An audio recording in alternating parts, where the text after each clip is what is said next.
What if humanity, scrappy, unpredictable, duct tape-loving humanity, crashed a council of the galaxy's most dangerous species, and didn't just survive, but stole the show with nothing but quick thinking, teamwork, and a complete disregard for the odds? This is a story about impossible trials, unexpected alliances, and how the species known for chaos became the galaxy's new hope. If you're new here, don't forget to subscribe to the channel and show a little love by giving this video a thumbs up. Now let's dive into this wonderfully wild story. The stars outside the window didn't care that the serendipity was falling apart. They twinkled quietly, distant and cold, while inside the bridge, Captain Mira Callan tried not to look concerned. A pipe above her head gave a wheeze, followed by a dramatic hiss and then a suspicious clank, like it was offended to still be functioning. She sighed. "Finn, is the ship on fire again, or is that just the smell of cooked insulation?" From behind the navigation panel, Lieutenant Finn Joran poked his head out, holding what looked like a steaming wire bundle. "It's fine, Captain. Just a minor disagreement between the coolant system and reality. I think I've convinced it to behave." Mira raised one eyebrow. "You convinced it?" "Diplomatic negotiations involving a wrench and a lot of yelling," Finn replied, disappearing again. The Serendipity was a ship that had been old when Mira got her command. After 2 years of exploration, emergency repairs, and one very awkward incident involving a planet that turned out to be alive, the ship now ran on half-fixes and hope. But it had spirit, and more importantly, it still flew, barely. They were approaching what the navigation system dramatically called the edge of sanity, a term that Mira thought was a bit much. Just past that was the station they'd been summoned to, an ancient, massive structure floating in deep space, designed by someone who clearly wanted to win an award for most intimidating use of spikes. It looked like a medieval cathedral, had collided with a space battleship and decided to embrace the chaos. Mira stared at the towering station as it grew in their view. "That's the place? Really? Looks like it could host a horror movie and a science fair at the same time." From the co-pilot seat, Navigator Lyra Van replied calmly, "Sensors confirm this is the correct location. The invitation we received came from that station." "Invitation?" Mira repeated, still suspicious. "To something called the Council of Survivors. Sounds friendly?" "Friendly," Finn echoed from the back. "In the same way a volcano is friendly if you bring marshmallows." The invitation had arrived 48 hours earlier, broadcast directly to Earth Command and relayed to the Serendipity. No one knew much about the Council of Survivors. Most only knew it existed, and that being invited was incredibly rare. Mira had been drinking lukewarm coffee in her quarters when the message came through, followed by a short call from Fleet Command. "Go," they said. "Represent Earth. Don't get exploded." Easy enough. Probably. Now, as the ship groaned its way toward the docking bay marked Entry for Challenge Candidates, Mira couldn't help but wonder if this was a really smart idea or a deeply terrible one. The station loomed larger, covered in glowing lines, jagged towers, and what appeared to be a giant skull built into the side. A voice crackled over the ship's comm system. "Human vessel Serendipity, you are late." Mira leaned forward and tapped the transmitter. "We prefer to think of it as fashionably endangered." There was a pause. Then the voice replied, "Dock at Bay 12. Your presence has been anticipated." That didn't sound ominous at all, Finn muttered, stepping onto the bridge just as another panel above them gave out with a loud thunk and dropped a small puff of smoke. They docked with a sound that could only be described as hopeful groaning. The Serendipity sighed as if grateful to stop moving. Mira led the way to the airlock, tugging at her jacket, which had been patched 3 times in the last week. "Remember," she told her crew, "we are representatives of Earth. Let's not say anything too embarrassing until at least the second meeting." Lyra tilted her head. "Define embarrassing." "Anything that makes them point weapons at us," Mira replied. "Or laugh. Either is bad." The airlock hissed open with dramatic timing. On the other side stood a group of beings that looked like they had escaped from every nightmare and science fiction novel combined. There was one that shimmered like liquid metal, another that resembled a boulder with legs, and something floating that might have been made of gas and good posture. All of them stared at the humans with interest. Or hunger. Possibly both. "Welcome," said the liquid metal one. Its voice was smooth and low, like a cello being played underwater. "You have accepted the invitation of the Council of Survivors. Are you prepared to prove your place?" Mira stepped forward and smiled. "We've survived worse just trying to fix our coffee maker, so probably." The group didn't laugh, but one of them, the rock-like creature, gave a low rumble that might have been approval. "You will face 3 trials," the voice continued. "Survival, adaptation, innovation. Succeed and humanity earns a seat at the council. Fail and, well, you won't need to worry about failure for long." Finn leaned over to Mira and whispered, "Did we pack a plan?" "Nope," she said, cheerfully. "We packed snacks, duct tape, and our natural charm." "Ah," Finn said. "We're doomed." And with that, the council turned and led them into the depths of the station. The Serendipity creaked behind them, and Mira glanced back one last time. The ship had gotten them this far. Now it was up to the crew to do the rest, assuming the station didn't eat them first. Captain Mira Callan wasn't entirely sure when the ground beneath her feet had become a living organism, but she didn't like it. One moment, she and her crew were standing in what looked like a metal room. The next, the floor rippled like jelly, sprouted something with teeth, and tried to eat Finn's boot. "Okay," Finn said calmly, yanking his foot back and wobbling. "That's new." They had been dropped, quite literally, into the first trial, survival. No one had told them what to expect. The Council of Survivors had simply pointed at a glowing doorway and said, "Enter." Now they were in a jungle, but not a normal one. The sky above them was green and moved like water. The plants hissed. The trees had eyes. And somewhere nearby, something was making a clicking noise that did not sound friendly. "Lyra," Mira said, her voice low. "Please, tell me you're scanning this place."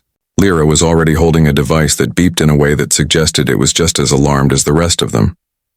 "I don't know what half of this environment is," she said. "But I do know that the air is breathable, barely, and the temperature is stable. Beyond that, we're on our own." "Lovely," Mira muttered. "Just a quick reminder. We don't need to win the trial. We just need to survive it." "That feels like a very low bar," Finn said, as a small creature with many legs skittered across his arm. He didn't scream, which Mira appreciated. He did, however, flick it away and make a note to burn that sleeve later. The landscape shifted as they walked. The jungle gave way to rocky ground, then to swamp. At one point, the gravity changed so suddenly that they all fell upward, only to land again a few seconds later in what seemed to be the exact same spot. But now the trees were upside down. "This place is broken," Finn said. "No," Lyra replied, studying her scanner. "It's designed, deliberately, to confuse us. To exhaust us." Mira could feel it too. The place wasn't trying to kill them directly. It was trying to wear them down, make them panic, act on impulse. She could see how it would work. Put most beings in here long enough and they'd break. But Mira and her crew were from Earth. Earth, the planet of tornadoes, bears, mosquitoes, and people who invented skydiving for fun. They kept moving. Slowly, carefully. When they saw a creature, they didn't engage. When they reached a chasm that looked impossible to cross, they didn't try to jump.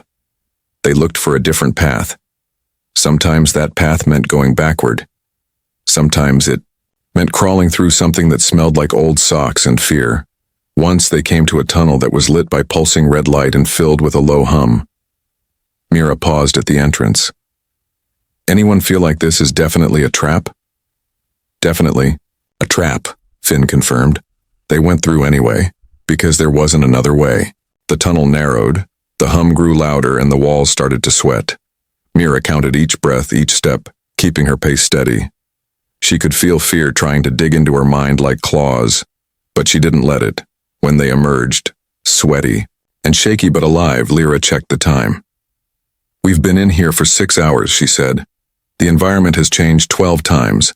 We've crossed 4 biomes and avoided at least 9 apex predators. 9? Mira asked. Some of them were probably the same one, just wearing different shapes, Lyra admitted. Finn flopped down onto a rock that seemed not to bite. Can we call this survived yet? A deep, echoing sound filled the air. Not quite a voice, but not quite a machine either. It said only one thing: continue. The trees shifted again. The ground cracked. A new path opened up, leading to what looked like a desert made of glass. Shards stuck up in every direction, catching the strange light and throwing it into Mira's eyes. Across the jagged terrain, something moved. Fast. Finn said. That's coming toward us. Run? Mira asked. Oh, absolutely, he answered. They ran, dodging glass, ducking under spires, jumping over cracks. The creature behind them sounded like a mix between a lion and a blender. Mira didn't look back. She just ran. When she finally stopped, panting, the creature was gone. They stood at the edge of a cliff, staring out at a valley filled with more glass, more movement. Lyra was the first to speak. This isn't a test to see if we can fight. It's a test to see if we know when not to. Mira nodded slowly. And to see if we stick together. Just then the humming returned. A platform rose from the ground behind them. A voice echoed again, calmer this time. Trial 1, completed. They climbed onto the platform, bruised, dusty, and more than a little confused. As it rose into the air, Finn looked around and said, That was survival? What's next, a puzzle made of bees? Mira didn't answer. She was looking up at the station above them, now getting closer. No idea, she said, but we're still here. And sometimes, that's enough. The room looked simple at first.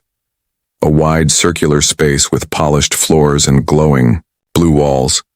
Nothing tried to bite them. Nothing hissed. No monsters waited in the shadows. For a full 10 seconds, Captain Mira Callan thought, just maybe, this would be the easy part. Then the floor shivered.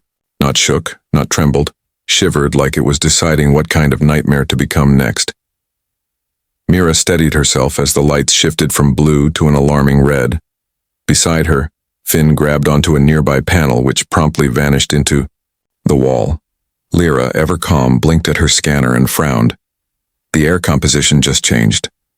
To what? Mira asked, already reaching for her emergency breather. Still breathable? Lyra replied. Just barely. A voice echoed through the room, smooth, cold, and slightly amused. Trial 2. Adaptation. Survive the shifting environment. Solutions are not provided. Great, Finn muttered, putting on his oxygen mask.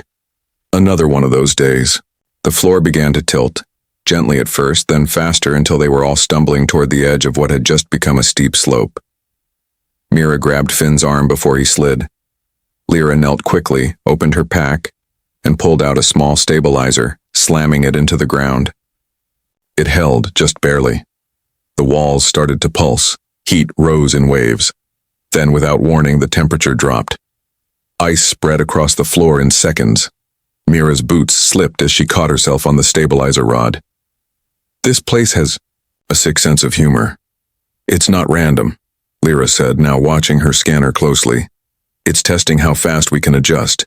It's watching our response time. Mira watched as small vents opened in the walls and released a strange mist. Within moments, their vision blurred and the sound around them warped, like someone had turned reality's volume knob the wrong way. Anyone else hear backwards? Birdsong? Finn asked, tilting his head. Mira's comms buzzed with static, then a burst of music, then silence. She looked at Lyra, who was now scanning the mist. That's not fog, Lyra said. It's a sensory disruptor. It's designed to scramble our senses and make us doubt what's real. So how do we fight it? Finn asked. We don't, Mira replied. We adapt. They moved carefully, relying on touch more than sight. Lyra used a modified scanner as a guide, tapping the floor to get sound feedback. They followed her clicks, one step at a time, through the ever-changing space. Then the walls began to shift again. This time, Large blocks rose from the floor, forming a twisting maze. The layout shifted with every few steps. What was once a path became a wall. What had been a wall now opened into a pit. "We're inside a giant puzzle box," Finn said, hands outstretched. "And it doesn't want us to find the exit." Mira stared at the glowing lines running along the blocks. They pulsed in rhythm. Blue, red, green. It reminded her of something. A melody? A pattern? "What if it's not a maze?" she said suddenly. "What if it's a song?" Lyra looked at her. "A song? These colors, they repeat like notes, and the way the floor pulses, it's like a beat." Finn raised an eyebrow. "Are you suggesting we dance our way out?" "Not exactly," Mira said, walking forward and tapping her wrist communicator. "But maybe if we match the rhythm, we can stop the walls from shifting." With nothing to lose, they moved in time with the pulsing lights. Mira clapped out the rhythm while Lyra tapped the floor in sync. Finn, of course, hummed something off-key that made no sense but helped them stay together. To their shock, it worked. The walls began to slow their shifting. The maze reshaped itself, not into a straight path but into something stable. The room responded to their movement like it was listening. They pressed on, guided by rhythm and instinct. As they passed through the final archway, the lights turned gold, and the warped sounds faded into silence. The air cleared. The gravity steadied and their comms came back online. "Trial 2. Completed," the voice said, now with what Mira swore was a hint of surprise. They stood in a small chamber with padded seats and what appeared to be refreshments. Nothing exploded. Nothing growled. Finn collapsed onto a bench. "So, we survived a hallucination chamber by dancing?" "By adapting," Mira said, taking a deep breath. "We didn't try to force our way through. We changed with the environment." Lyra nodded, sipping something that might have been tea. "It wasn't strength or speed that helped us. It was flexibility, observation, and unusual thinking." Finn raised his cup. "To weird ideas." Mira smiled. "And to whatever's next." They didn't know what the third trial would bring. But whatever it was, they had learned something important. Surviving wasn't always about fighting harder. Sometimes it was about listening, adjusting, and doing something no one expected, especially themselves. Captain Mira Callan stood at the center of the chamber, her boots clicking softly on the polished black floor. Around her, the air was thick with tension. 47 alien leaders watched her every move. Some had eyes, some had sensors. One looked like a cloud that hummed when it was interested. They were all quiet now, waiting to see what the humans would do in the final trial. Mira looked to her left at Lieutenant Finn Joran, who gave her a thumbs up and a smile that said, "We're probably doomed, but let's look cool doing it." On her right, Navigator Lyra Venn adjusted a small device on her belt and nodded once. Calm, as always. The voice of the council echoed from above, smooth and strange. "The third trial is innovation. The challenge is simple: solve the unsolvable." That's never a good sign, Mira thought. A platform rose slowly from the center of the room. On it sat a strange machine. It buzzed quietly, lit with shifting lights and strange symbols. It looked like someone had combined an engine, a musical instrument, and a very angry toaster. The council voice continued. "This is the Cascade Core. In 15 minutes it will overload and create a chain reaction strong enough to destroy this station." Finn squinted at it. "So, the challenge is to not explode?" "Correct," the voice said. "Just checking," Finn muttered. Lyra was already scanning the device. "It's a cascade feedback loop. It's meant to build energy faster and faster until it collapses. Stopping it the normal way won't work. Everything is locked." "So, what do we do?" Mira asked. "We think differently," Lyra replied. That was always the hard part.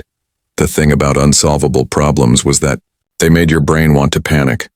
They made you reach for easy answers even when none existed. Mira walked slowly around the machine, watching the patterns of energy, listening to the quiet pulses and hums. It reminded her of something, Not an engine, not a bomb, a rhythm. It's reacting to itself, she said, like an echo that keeps getting louder. Finn snapped his fingers. Like when a microphone squeals because it's too close to a speaker? Exactly, Mira said. So we don't stop it, we interrupt it. Lyra's eyes lit up. Destructive interference. If we create the right kind of signal, we could cancel the buildup. But we don't have the tech for that, Finney said. And even if we did, we'd need a bunch of different frequencies. He stopped. Looked around. Every alien leader in the room had some kind of gear. Communication devices, armor, scanners. All kinds of tools built for all kinds of worlds. Mira turned to face the council. We need your help. A ripple of sound passed through the chamber. Whispers, crackles, growls, and other sounds that weren't easy to name. The humming cloud drifted forward. You want us to give up our devices? Mira nodded. We're not asking you to save us, we're asking you to help us solve this. Together. The silence was thick. Mira felt her heart beat faster. If they said no, there would be no second chance. Then slowly, one of the council members stepped forward. A tall, insect-like being removed a glowing panel from its chest and handed it over. Take it, it said. One by one, the others followed. Tools were passed to the humans, some humming, some blinking, all advanced in ways Mira couldn't fully understand. Finn's eyes went wide. Okay, now we're in business. Lyra got to work immediately, building a strange tower of wires and blinking lights using parts from their own packs and the alien devices. We'll use their frequencies like puzzle pieces, she said. Build an interference pattern strong enough to knock the cascade out of sync. As the timer on, the machine ticked down. Mira helped connect the final cables. Finn flicked switches, and the device began to hum in harmony with the dangerous rhythm of the cascade core. Now, Lyra said. The interference system activated. A wave of sound and light burst outward, not loud or violent, but deep and strange, like a song that only machines could hear. The cascade's energy pulsed once, twice, then began to fall. The lights on the deadly machine dimmed, and the humming faded into silence. It was over. The chamber stayed silent for a moment longer. Then the council voice spoke again. Innovation trial complete. Solution achieved through collaboration and creativity. The council members didn't cheer, but several of them moved forward to study the device the humans had built, clearly impressed. One of the leaders, a creature made of smooth stone and molten light, turned to Mira. You did not try to defeat the problem alone, you invited others in. That is unusual. On Earth, Mira said, we don't survive by being the strongest. We survive by helping each other. That's how we win. There was another pause, then the council spoke again. Captain Mira Callan, Navigator Lyra Venn, Lieutenant Finn Joran. The council recognizes humanity as a member species. You are invited to hold a permanent seat. Finn blinked. Wait, seriously? It's real, Lyra whispered. But the council wasn't finished. Additionally, your method has shown us something new. You have reminded us of the value of shared problem solving. Therefore, we ask you to help us lead future missions involving unknown threats.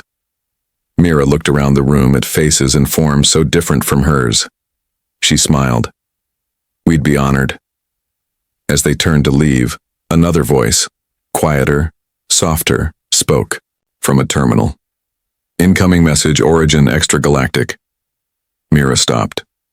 Did that say extragalactic? Lyra checked the terminal. It did. The message says, we are watching, we are curious. May we talk? Finn grinned. Well, that's not terrifying at all. Mira laughed. Get the ship ready. Looks like we've got another council to visit. And just like that, the humans, who came as outsiders, walked out as leaders, ready for the next impossible mission wherever it came from.